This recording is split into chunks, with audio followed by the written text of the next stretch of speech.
about 25 years, and I'm finally getting some time to pay attention to what's going on in my community.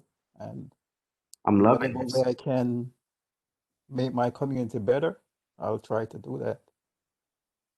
Loving this. Thank you so much for being here. Next, Mr. Brown, Jerome Brown.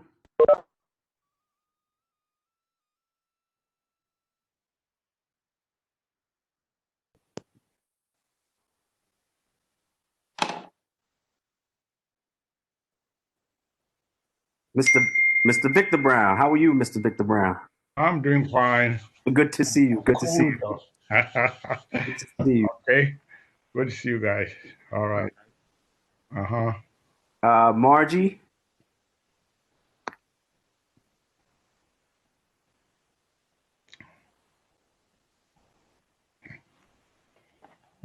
Okay. Mr. Lambert or Penny or Miss Lambert. I should say.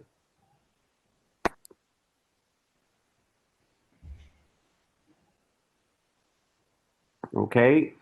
Thayer, Stephanie Thayer. Hi, I'm Stephanie Thayer. I'm the Deputy Administrator for Van Cortlandt Park. Awesome. Thank you for being here. Welcome, Stephanie. Hi, Matt. How are you? Doing good. And Tom W.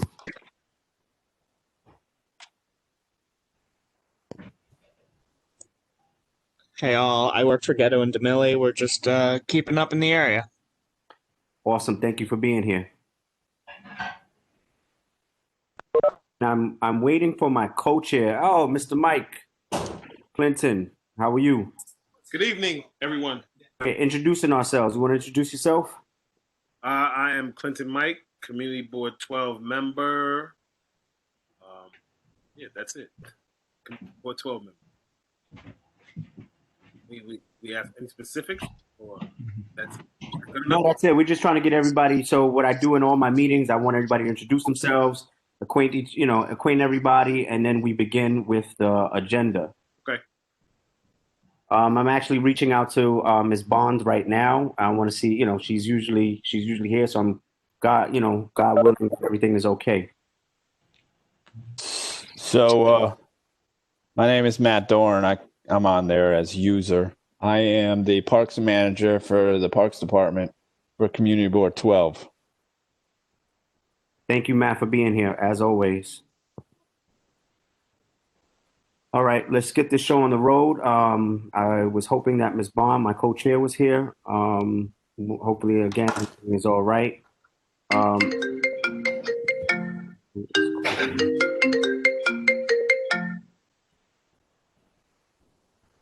What's that? Okay. I'm sorry about that. Somebody was calling and it was going to my phone. I don't know who this is. It's not even going to my phone. Okay. Sorry about that, guys. So let's begin. Is there any representatives here from the for the RC track or RC park?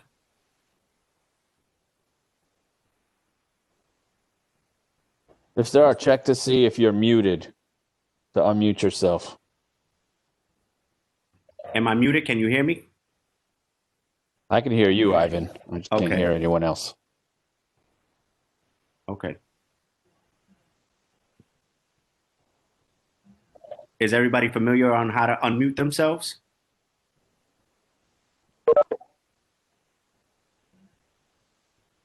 Yes. Yep. yes. Okay, good. All right, Mr. Isaac, thank you for joining us. We just got through finishing introductions. I'm not sure you want to introduce yourself, Mr. Isaac. Good evening, everyone. John Isaac, Community Board 12. How's everyone doing? Good. Good. Thank you. Thank you for being here, Mr. Isaac. So we have some people from the community, newcomers that are in the community, wanting to to become familiar and acclimate themselves to the community. That is awesome, outstanding. We welcome it. This is exactly what we want. We have a lot of board members that are here. We're definitely getting some activeness, right? Some proactiveness. So this This is awesome, especially in this parks meeting. We're waiting for, well, not waiting, but I'm looking to start with any representatives for the RC Park.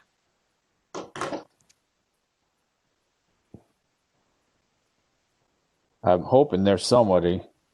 I'm hoping as well.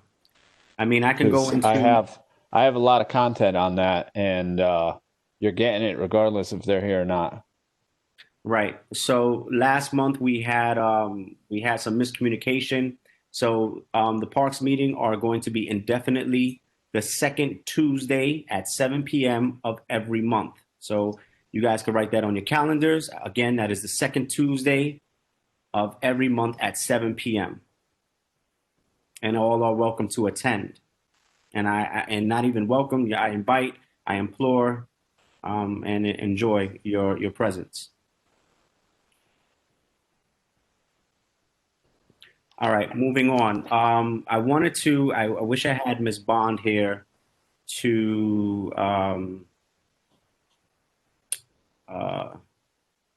would I say, to also adhere, to agree with. So one of the reasons why I'm recording this meeting is one of the issues that we're coming on with some of the meetings. I mean, what am I saying? Why am I having a brain fart right now? With some of why can't I think of it right now? Committees. There we go. Why couldn't I think of that? I'm so sorry, guys. So one of the issues that we're having with some of the committees is that the committees haven't been reporting. Particularly, I know if you've known me in the past, I have made a report at every single community board meeting. I have been unable to for a year now, partial because of leadership and partial because of COVID. Although I've still written a report every month and had a report prepared every month, we haven't had the opportunity to actually report the great work that we're doing. So I'm recording this meeting right now. One of the parameters that leadership has stated is that the only way that you can report is if you submit a report prior.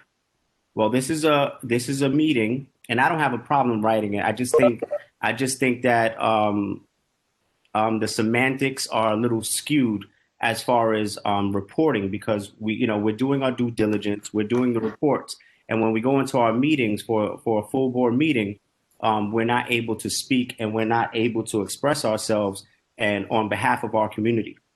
I have a lot of board members here right now. I wanted to take the opportunity to actually speak on this. And what are your thoughts?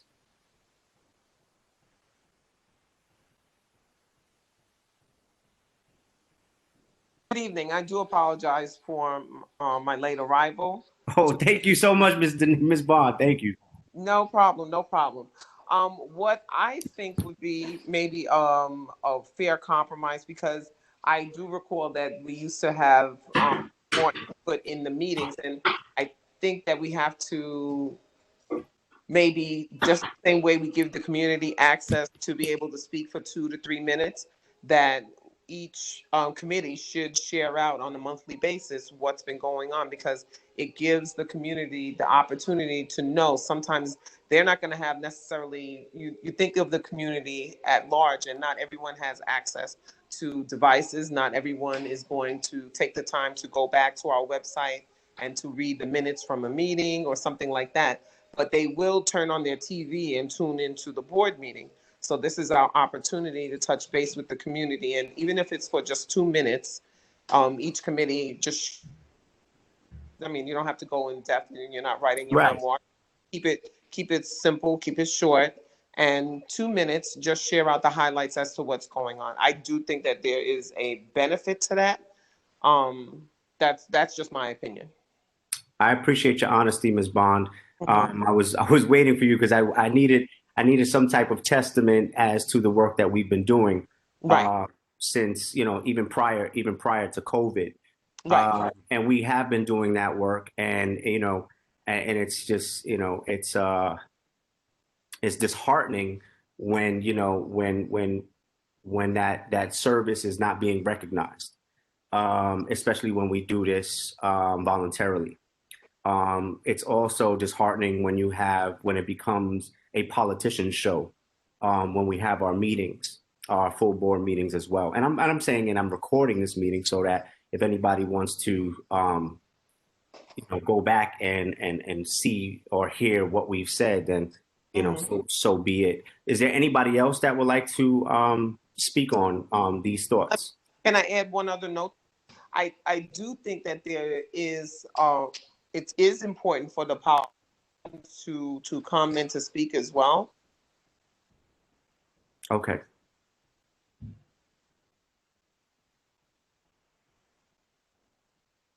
Community. So I think it's important that we have to, because they're going on and a bit, and so maybe give them a time limit. Right. That's fair, right? I mean, I just see it as, they have platforms, right? We don't have, our platform is a community board. And for that to be taken away from us, I just feel that is just not only a disservice to us, but it's also a disservice to our community. But that's just my opinion, and I wanted to hear your opinions.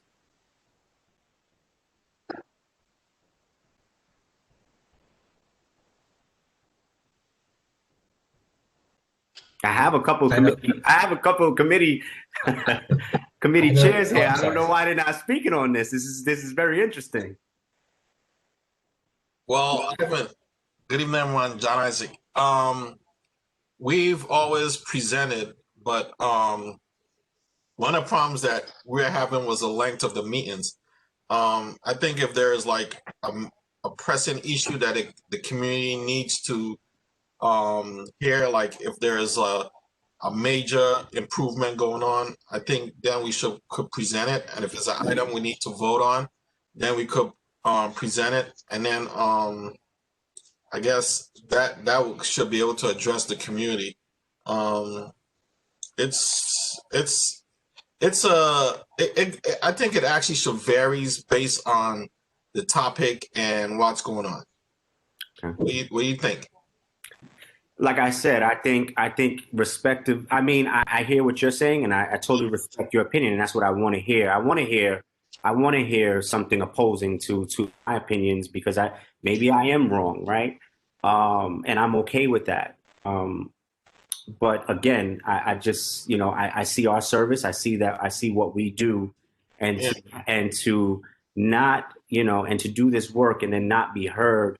It just doesn't. It doesn't jive for me. I mean, we have new members, such as Mr. Hussein. I mean, I want to pass on the legacy of of a community board onto new members, because we do have terms now. We have term limits now, which we didn't have before. So it's not like something that this is not something that personally, if this was my agenda, that I can keep ongoing doing. No, this has to be passed on to somebody else who maybe they feel the same way. With that being said, I don't want to drag this out either, but I do want to hear from other. I mean, we have chairs here, and I implore you to speak on it. And longtime members. We have longtime members on this board in this meeting right now. Would love to hear your thoughts.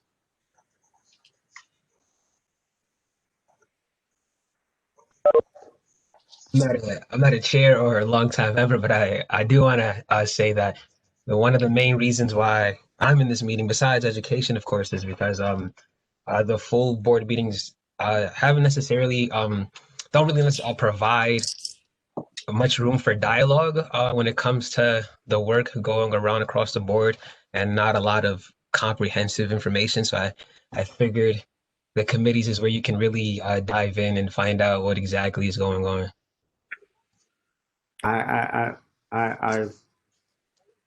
That's awesome input. Yeah, definitely. I have a typical example of where the committee's gonna have to work together. Like, a proposal right now on the table from DOTs to add bike lanes up on White Plains Road. That's supposed to link to Shoelace Park and the greenways. So we already did that for 222nd Street, but now they're talking about doing like adding bike lanes to White Plains Road underneath the L, and talking about shifting traffic lanes and so forth. That's something that that we're gonna have to just go straight to the board with all the time, because that's gonna impact a lot of things going on in our neighborhood. Right. And that is something that you would want to report on immediately, right? I mean, yeah, it would be imperative to report on immediately. We're gonna have to have like a lot of community. It's gonna have to have like a lot of community meetings. It's gonna have to have a lot of cross committee meetings, and then I guess then we're gonna have to open it up for dialogues with the board.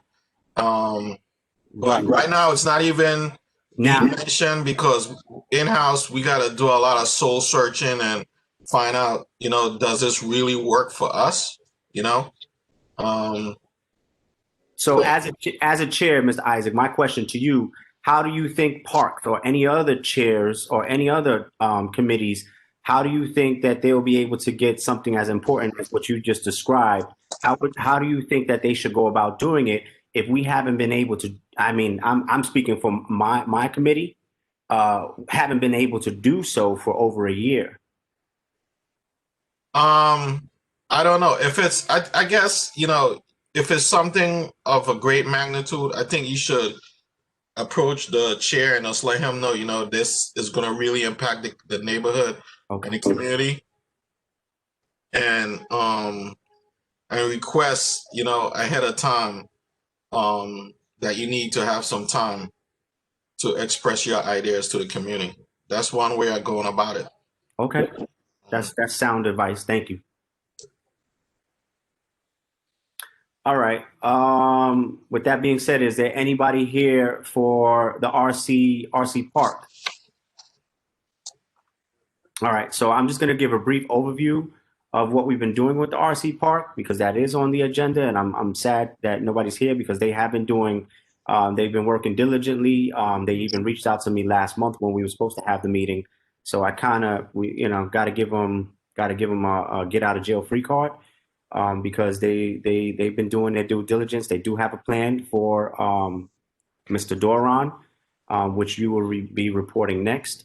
So with the RC Park, as you know, or if you don't know, it was something that I've been, personally advocating for. Ms. Denise Bond has joined, and she's also now advocated with myself, and it's become our baby at this point. And that is if you're not familiar, the RC Park, it's right underneath Gun Hill Road, between Gun Hill Road and what's the cross street, Mr. Doran? It's right underneath right going into Shoelace Park.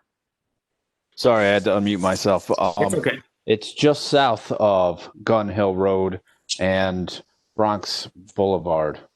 It's like right next to the, what is that? It's in between the Bronx River and the Bronx River Parkway. Mm-hmm. And it's right just south of Gun Hill Road. And I always thought it was a great amenity. Growing up in this community, I always thought it was a great, unique amenity that nobody else had. So it was something that I didn't want to see go away. It wasn't, and the Parks Department, they weren't the bad guys, because in this whole ordeal, it was just that it just wasn't conducive to the upkeep that needed to take place, and that wasn't taking place. So let me just describe it for you. It's RC Park. It has like dunes and it's like this dirt track. I have pictures of the site, current condition pictures. I have pictures as well. I just don't know how to use this WebEx. I'm used to Zoom and Google Classroom and all, the other one, Google Meets. So I'm just describing it right now. If you have pictures that you could show, Mr. Doran, you go for it. I'll see if I could share. If I drop out of this, I'm at just technical difficulties. That's why. Let's Okay. see. So I'll continue to describe while you're doing that. So it was a park that I used to see, you know, fathers, just people go or kids go, and they would drive their cars, their remote control cars, Did you see and it? yeah, and Everybody right there can that see doesn't it? even. I see it. We see it. We see it. I see it. That doesn't even do it justice. I've seen it. I've seen it at times very intricate, very complex. That right there looks like probably what it's been looking like for the last couple of years. This And looks great right now. it's so I've seen it. I've seen it look a lot better. So over the last several years, it gets it gets messy, it gets messed up. And one of the concerns that Parks had, and I'm speaking for Parks. You can I'm gonna let you take over in a second, Mr. Matt. Was that the dirt was running off into the river? It was just giving a lot of problems. So Parks said that they wanted to just it would be easier if we just did away with it. And I felt like that would be a disservice to the community because it was something that we had. It was something unique that in our community, let alone in New York City. So with that being said, we came up with compromises. We pushed back, to not have this amenity in our community taken away. We even proposed the BMX track, bicycle track for it, a dirt bicycle track, which Parks was willing to compromise and do. And right now, we have a group, a RC group, the ones that actually started it. They're back now, and they're now working together. They're working on business proposals and all kinds of proposals to get this thing funded so that we can actually renovate it and do it brand new. Is there any questions as far as that? Well, I think your summary was good from the Yeah. past to the requests of the community board to where we are, but a lot has changed since then. And so that's Okay. why I have to jump in here The floor is yours right now, Matt. And I got to update you to where we are. So where we started, because we didn't have a meeting last month to the prior community board meeting, I was able to hear the requests of the people that wanted to associate with this property. After that, obviously, there was a bunch of people, and they don't want to see it go, and I understand that. And the problem is this entire area, despite people coming out, which we understand, and I'm going to be the bad guy in this meeting because this is just what happens with my job sometimes. Is there's still even though there's public interest, it's not above the threshold for us to allow it to continue, and that's where it came to, and we're going on 2 growing seasons now. So we've seen this area just get completely overgrown, not have any use. Now, when I say not have any use, I say that with context where we're well under the threshold of the amount of use that the public gives. Now, yes, there are people that use it, but not like a basketball court or not like a threshold. But we don't want to alienate the public and say we're going to do this. So hearing all the people wanted, and listening to their requests, I also looked at the current restrictions that site poses. So this was built with a handshake agreement probably between 20 and 30 years ago.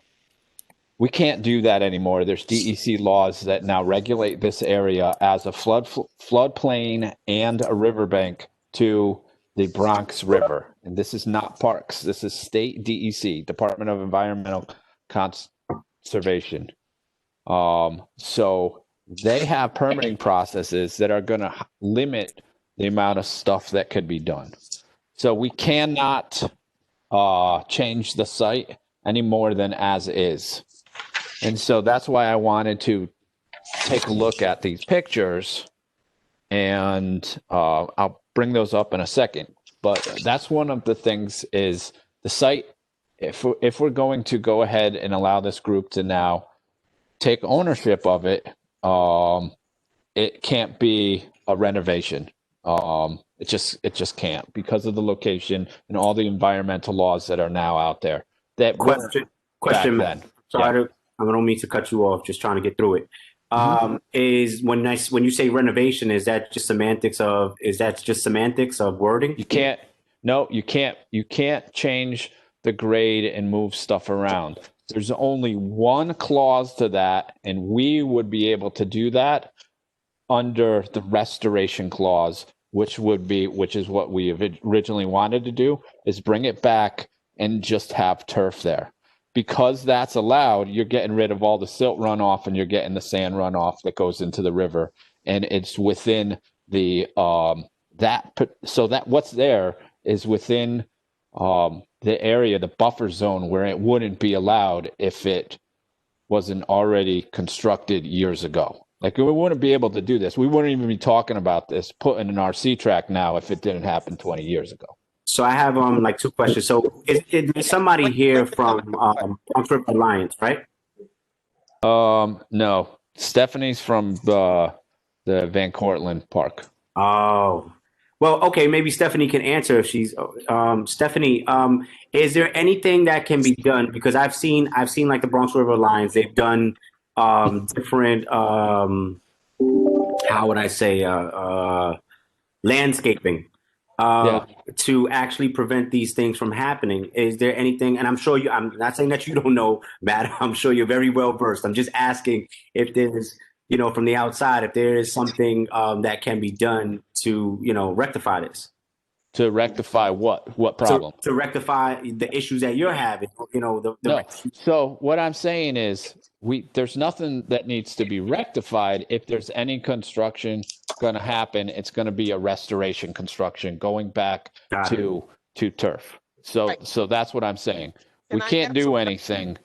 We can't bring in any heavy equipment there. We can't bring in bobcats like they had mentioned before. So I looked at all this, and I had originally stated that if that's something, you guys might not be able to do it, but we could do it because we have the equipment and we could work together with the volunteer group, that's not going to be allowed under DEC, under state DEC guidelines for riverbanks and floodplain laws. Okay. Ms. Bond wanted to say something. Yeah, go ahead. Right. So the restoration you're talking about at all, it's then it's an environmental restoration. It's not a restoration. Right, but that's what it's called, environmental restoration. Okay, environmental restoration, but that would mean that the RC park goes away. Correct. Right. Okay. That's why I'm saying moving forward, it's an as-is usage. So, and there's no ability of variance, because sometimes you have these environmental concerns and there is a way to get like a variance of some sort. Is there any possibility? Not for this. Not for this. No. Come on, Matt. Work with us, Matt. This is the state. We would have to, first off, you would have to get. The state can give variances. They don't, I mean, they're not going to do it for an RC park. To have, bobcats come in. So plus the agency is going to take the position where we're not going to allow it to happen too. So, so let me go back to the pictures. So, all right, hold on a second here. I got to click share.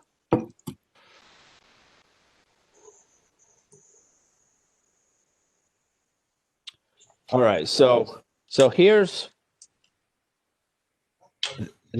not much we would allow for anyway, because you already have in this picture. I'll go to full size here. Here's a general here. So this platform, see, this is the platform I think that people would stand on to control their cars as they raced around here. No, that's actually the start. That's actually the starting point. That's the starting point? Yeah, I believe. Okay. All right. Well, this piece of wooden structure that could be fixed. That's already here. Okay. So we could work on that. We can't do any grade changes unless it's going to be an environmental restoration. So how can we get an environmental restoration? How can you? Yeah. First off, you would have to have the parks to allow you to, and right now, we're not going to do that. Okay, but we're gonna try, Matt. Okay, But that's fair. When you say you're not going to allow that, is it about funding? Is it about what? Nope, it's about bringing heavy mechanized equipment to do grade changes in here and to do digging and to pile up dirt and to do all of that. So there's a whole bunch of humps that are here. All of this stuff is fine. We would keep it. You have turns here, so they can manicure this whole area. What if we did this? What if we did what the machines can do if we did it by hand? If we got the whole community to join in and actually do this by hand? I don't see a problem with that, but what are we talking about? Are we talking about building big piles of soil? Are we talking about the regrading cannot be done by hand? That got to be done by a machine. All right, I'm reaching. So the reason why is because we have all these constraints. We're hearing these constraints due to machinery and so on and so forth. Because it's just like, all right, let's I don't know. I'm all about when they said it was impossible, it really wasn't. Well, we will work with DEC on this. And we're going to abide by the environmental regulations on this. And that's why we're only going to allow this going forward as is. Now, we could, like I said, we'll allow for it to be manicured. I know they have like tubing they would put and they'd stake in here that would delineate the edges of the trails and all the bumps. You could take a rake and you could, manicure all the stuff here and have a small, negligible, soil pile, stuff that we could move around with a wheelbarrow. That I don't see a problem with that in order to make this stuff good. But it's not going to be. Is that how they did it to begin with? They used heavy equipment to begin with. Yeah. So they all rented Bobcats and skid steers and backhoes and came in and do that. So that's off the table. That's out of the question now. But here you could see that the wooden platform here, it's a little bit dilapidated, but we'll allow for that to happen. Right. There is also storage that we would probably be able to work together with and allow people to put a secure lock on here so they could store stuff behind this sliding thing. That would be awesome. And so this is the site. So a couple of other things because I've met with my chief and the parks commissioner on this, and this I'm communicating the positions that they've taken. Is it safe to ask what were their feelings behind what you are now sharing with us? What were their feelings behind it? I could tell you that the agency as a whole, and I think collectively, we want to restore it back to turf because we don't see above threshold usage here. And to be honest, and again, here's the bad guy. This happens a lot in our business, and people when we're going to take something away that's been there, everybody tends to come out of the woodwork. And they're like, don't take it away. But while it's there, it hasn't been used for years. I mean, this is the same thing that happened with bocce courts. There were bocce courts that were built as requested by the community board that became big, huge weed beds. And so no one touched these bocce courts. This is not in this district or in this community board. No one touches the bocce courts. They're not used at all. You could just see because there's just weeds growing up through it. But when it comes time where we say, all right, we're going to eliminate the bocce courts to put something else in there, No. then they want their bocce courts. And so this is it's not uncommon and we're used to this. So I but- understand that, but I think but- that if we give the community an opportunity here, because this is such a unique amenity that I think that if we are able to work with the RC group and just do the basic restoration that you say that you can do, and then the community tries to pitch in, right, that this right. is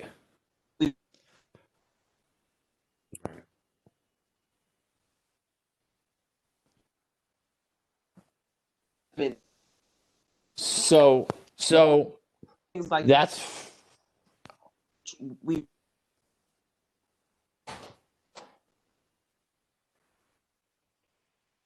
well, Miss Bond was breaking up there. I didn't quite get all of that, but we can then go ahead, Matt. Ms. Bond, you're breaking up. I'm sorry, I didn't catch They will- everything of what you said. Oh, I'm sorry. I Was saying, think, can you hear me? yeah, I heard you there. You came back. So I think I understood the context of what you were getting at, and I want to address that. So as a manager of this site, you know my feelings, but this is why we have community engagement and community boards in the Parks Committee. And so we're not going to alienate the requests of the public. If you guys want this, then that's fine. We're going to allow this group to facilitate this area and sort of take ownership of it. Okay. And they did submit a very general paper to us that we requested last time. I don't have it, but they submitted it to us. It was basically just a mission statement and sort of some very general goals that they'd like to see through the use of this activity, RC car racing. So I met with everybody else on my side, executive and my commissioner, who's in charge of the parks for the Bronx, and I put together just some stuff. I'll verbalize these. I'm comfortable in putting these together in a more formal document that we could submit to the community board, probably through George, Ivan, and then you'll have to then disseminate this to the whoever's going to be in charge of the RC group. Now, they have met with the Bronx River Alliance. Bronx River Alliance is going to be their stewardship cultivator. We have a stewardship coordinator on staff with them. So that's going to be the point person to meet and to communicate with parks, this group. But the group is going to need to be, it'll be recognized through the Bronx River Alliance as a private parks partnership group that is dedicated to this area. Now, this area is not going to be just the racetrack. If you could see here, the racetrack is the main thing in this little section of park. So it goes all the way down. I don't know if people can see my mouse. Could you see my mouse? Yes. Okay, see, my mouse is where the Bronx River is. It's just on the other side of that bank. So that's the proximity of how close this is. This is all silt runoff, which the DEC does not like and they don't allow. But 30 years ago, we didn't right, care. Yeah, no. Right. So here's the Bronx River. So we are interested in this group taking a little bit further ownership of this property past the boundaries of just the park into this area up here, which is a cross. It's just a triangle that goes from here, which the Bronx River Parkway comes in right about here, and little triangle that comes right up to here. This is Duncombe Ave on the other side of the river. So you have a little area. You got nice little here, little sitting area there, and there's these little pockets right here that are on the other side of the path that are all wooded right now, but those collect a lot of garbage just from people dumping. Well, that's because of the overpass. So right there, stay right there. Go back. Right here. So this is south. This is south of, this is Gun Hill Road. Right so that's here. Gun Hill Road. Right. This is where we're getting all of our garbage from. So everybody, there's a staircase right here Yep. Showed them the staircase, It's right and here. we've been, you know, we've Yeah, filed so complaints or whatever, with several complaints with all the garbage that's getting thrown over this wall right here. well, complaints don't I put know. it off from the ground into a garbage bag. So what we are going to sort of require, because we do require this of all private parks partnership groups, is they steward they take the area. So this area here, right? This is a small area. It's really not that big, but you could see it's woods and it's right next to the Gun Hill overpass. So this is south of so right behind me as I'm taking this picture here, that's where the RC car track is. So there's a little corner here. And so you have this corner, and see now right here, here's the Bronx River. You can't see the water because it's below the line here, but this is the actual bank right here. And you see this granite rock, that's actually on the other side of the river. So you have this area right next to the river, and here's that area I was talking about before, and here's sort of a close up where I zoomed in across the river. So that's the whole general area that this RC park is, and you know, we want more of a stewardship effort to, while you're here, before you do your race traps, get everybody involved and go around and do cleanup efforts. And we're not talking crazy stuff, like just once a month, and to help just become stewards and take ownership of the area. So that's one metrics that we're going to outline. I want to, if you don't, go ahead, because I go have ahead. a question in reference to that. That's what I was going to do. I want to table this because obviously we're going to have to speak on it next month and have the RC group come back and speak on it. But what I want to do is take out the time is to get some input from everybody that's here, right? It's not just us. It's about you and what are your thoughts. So I want to welcome you guys to giving some input on what was just before summarized. Ivan, before you open it up to comments, let me finish. Just because I got a couple more bullet points that I just want to throw out there. And I was going back to you, Matt, with your parks report. That's why you were gonna end this with your parks report. This is all of it. So all right. I don't have anything else. So so that's the stewardship of the general area. The general is once a month, and we understand that a lot of these groups go dormant in the winter, and so we're not looking to have people press on if there's tons of snow out there, but you know, as needed and through the winter, but at least through the usable periods of the spring, summer, and fall, once a month type of organized cleaning group.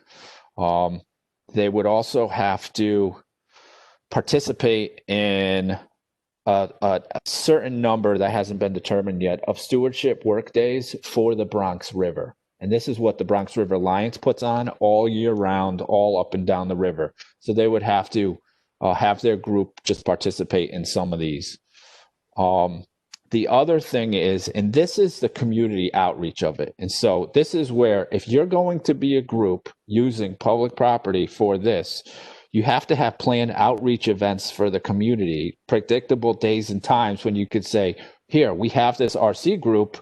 Anybody who's interested now, come here on Saturday mornings at 10 o'clock and we'll help you get into this and teach you about it, then help give you information. They could go buy cars, they could come to it. So that's part of it. And then you have planned activities for the community where you might have, you know, an open race, community open race. You know how at basketball places they have open tournaments, and for the kids we do clinics and tournaments for kids all over the place on basketball courts that are open to anybody in the community. So that's the community outreach that has to be part of this. So those are the things we're going to require the group to quantify, and we'll help do it because we've already talked through this on Parkside and establish an agreement with the group, and they would work through that stewardship coordinator with the Bronx River Alliance. So that's pretty much it. I mean, I'll be able to give it to the group next time. Hopefully they'll be at this meeting. But yes. Now it's open to any questions or Thank you, Matt. Ms. Bond, you were saying something, and then I want to open it up to everybody else. Right. Just in terms of the cleanup and then take on, how much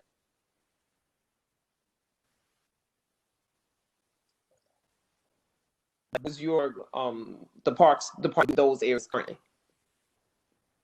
We get there and we get to clean them up. We clean up there. We have staff that cleans up those areas. But we just can't get to it on as often as basis as we want to, especially during the summer months. And so this is just one of those things that the volunteer groups would be helping us with immensely. Understandable. I get that. But your group, you get to it like at least once a month, you would say, or no? Well, that's sort of a loaded question because we have the high traffic areas in parks that we try to get to at least 3 times a week, and these are not the high traffic areas. So in all honesty, I would like to get to them once every couple of weeks, but if we get to it once a month, I'd be lucky. Okay. Where we're off the beaten path in the woods down by the river picking up garbage and debris that collects down there. One bottle at a time, Ms. Bond. Anybody else? I'd love to hear some thoughts. This is Donna White here. I'd like to know what would constitute a high traffic area, because I know that oftentimes the Bronx Park between Gun Hill and Allerton Avenue, it's really, really, really messy. And in the summer, there are a lot of picnics in that park. So what would constitute high traffic? That's a high traffic area, that area you said. We try to get to those areas and do a good cleaning. How often? 4 times a week if we can, but it just doesn't happen, especially not with with the staff levels that we have now. And because it's always overrun with so this year is not a good year to look at sort of judging ourselves off of what you see, because it's been one of the hardest years that even people I work with that have been with the agency for 35 years could ever attest to.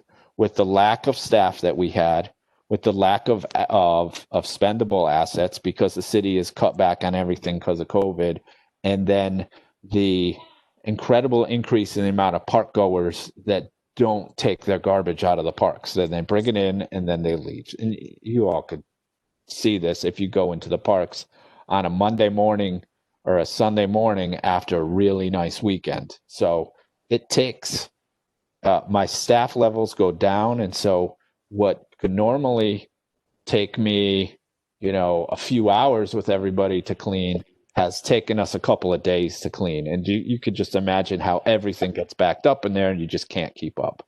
And so that's sort of what happened to us this year. So our intentions are different than the reality of what happened this year. Right. So what are we expected to do if this should occur like next year? What would the community, what are we expected to do in the community? Talk to the community members, talk to all your friends. As a community board, communicate this to everybody that you know that goes and uses a park, that if you take it in, you take it out. And if we got everybody to do that, we would have a different situation at parks. Could we have signs put up in the park? Yeah, of course we can. But as I could attest to this, signs don't change behavior. So I put tons and tons of signs up this year saying no littering, no littering. That didn't change any behavior or the tons of garbage that we were still cleaning up. I wish that was the case.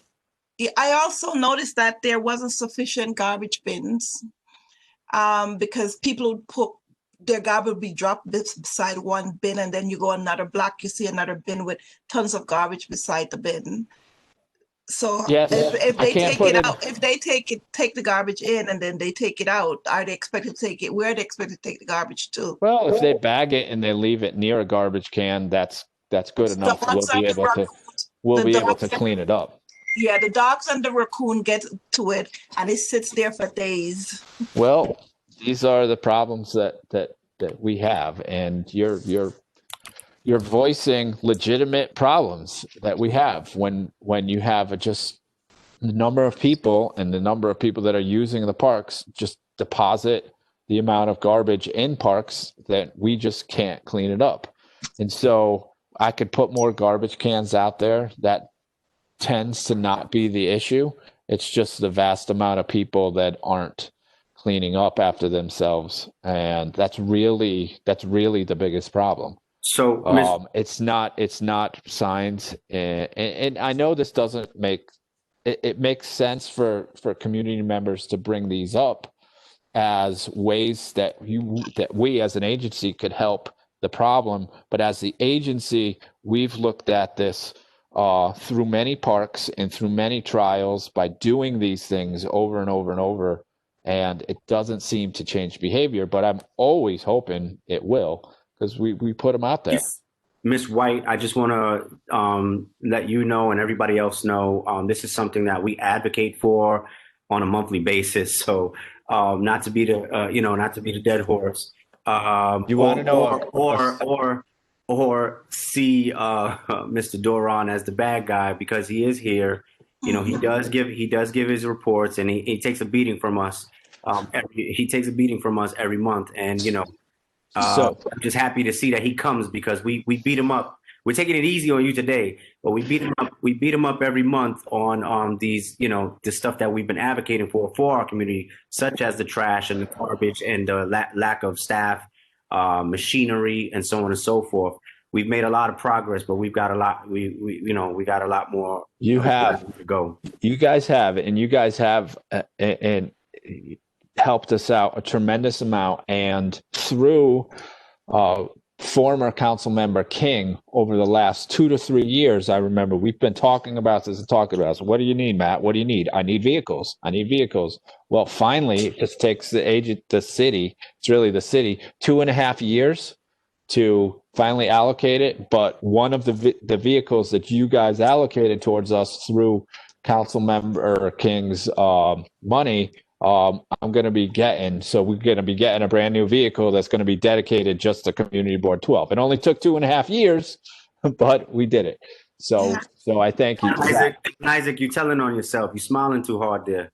So, but I have one stat for the area that the lovely woman was mentioning.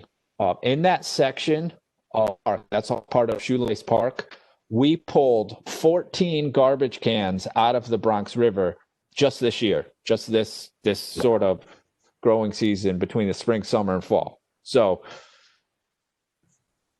14, right. And that was low. I think the previous year we did like 18 or 19. So that's where some of the garbage cans end up. I want to open the floor. Anybody else? John Isaac? John Isaac. I work for DEP and I go through the same. I'm actually smiling because I go through the same thing because I maintain the rain gardens. I have a staff that maintain the rain gardens. But one of the things I really want to comment on, the environmental impact on the Bronx River. Is there anything that we could do to around, not really to the racetrack, but around the edges that prevent the sediment from going into the Bronx River? And design wise, could we add like plant strips around the edge or whatever? So like berms, like berm it up a little bit. So we did have some restoration projects that have gone under that we've gotten across where they have put up shrubs and different types of plants to prevent the runoff. Mr. Doron obviously is more versed in this, but I do want to attest that this is something that we have gotten accomplished.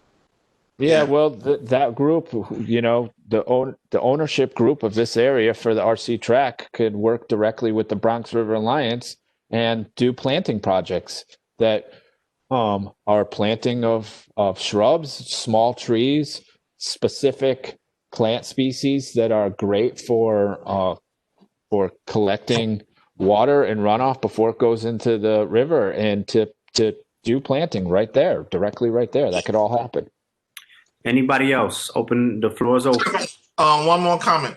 you know, like when you, if people go there as a collective group and start showing ownership of the space, Yes. then the space will be more respected. And what I've shown in my designs and stuff, once there's ownership involved and people have a sense of belonging and this is ours, then the vandalism goes down, all the loitering goes down, all the stuff, you know, and the trash somehow probably be cut in half. You know? Yeah, I agree. And that section, if I go to, I'm going to share one more picture here. Let me share this again. I mean, So if we go back to this area here, all right, see all the graffiti that we've had to cover up with, that's all graffiti. We just paint over it and over and over it again. These areas get tagged with graffiti all the time. And where's the other one of, and right here, you could see the graffiti up here, in this area. You know, maybe this group could get some type of murals painted on some of these things, because that's I know that if there's a mural there, people tag it less. No, I know you guys feel it. That's the intent. What John Isaac just said is the intent. We want to show what our community is capable of doing. This is such an opportunity right now, and I'm excited about it. I really want to hear your voice. You know, I want to hear some of the voices out there. What are your thoughts? All right. Anything else? Anything else, Mr. Doran? I'll give the floor to Stephanie Sayer. She might be here to talk about something out of Van Cortlandt Park. So I will give the floor to my colleague. Hi, thanks, Matt. No, I was just here to meet you all and say hello and hear what's going on. Wasn't here to report anything in particular. All right. How's that bridge coming along?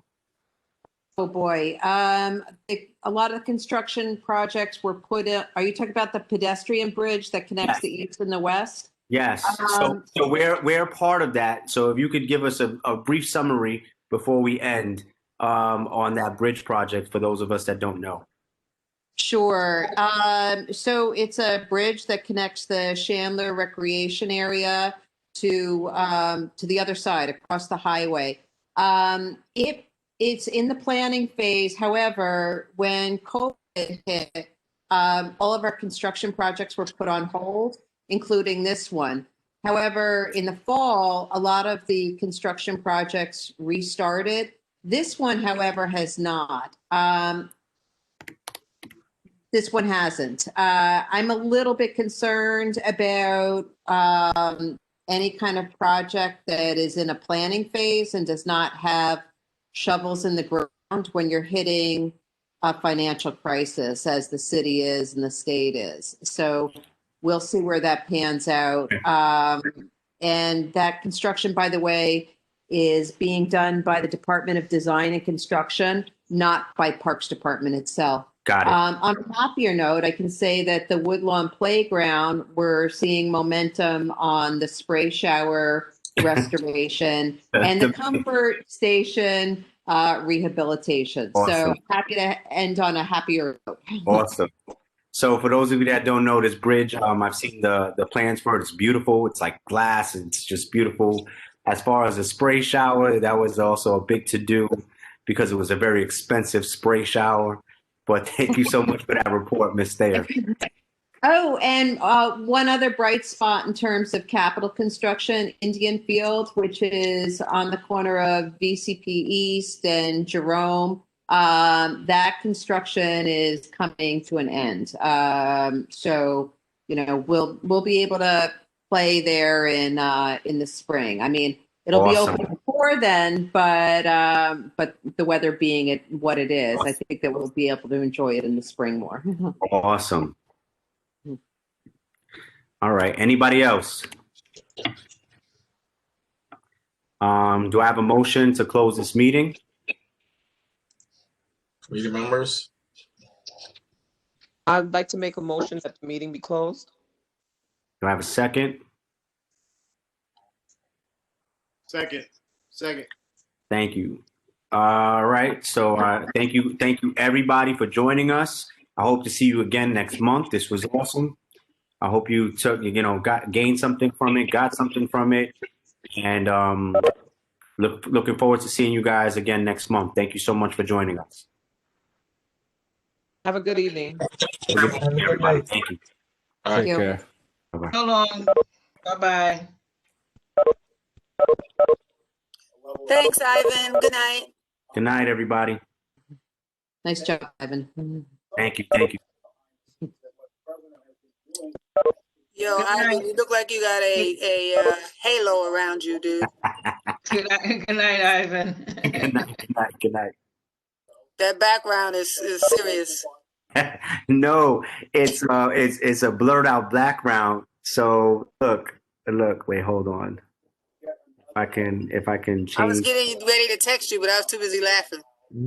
I was like, yo, why he look like I'm waiting like Jesus is gonna come out the other side? I was like, You're such a clown. Oh, somebody joined us.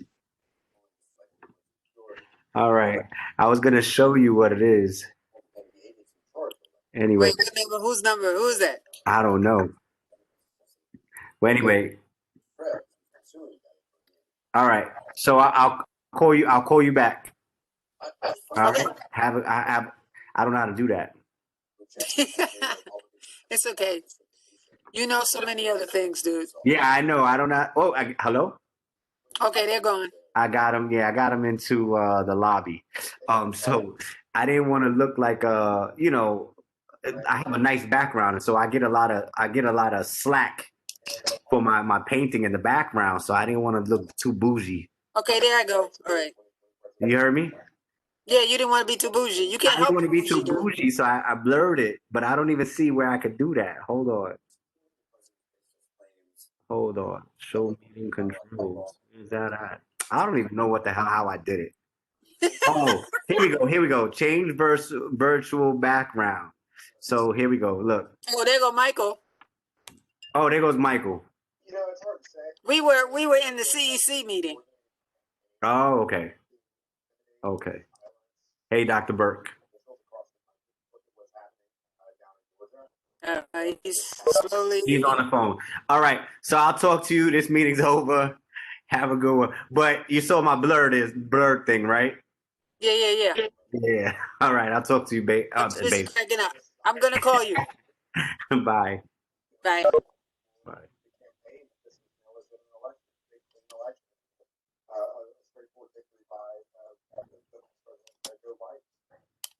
When you did,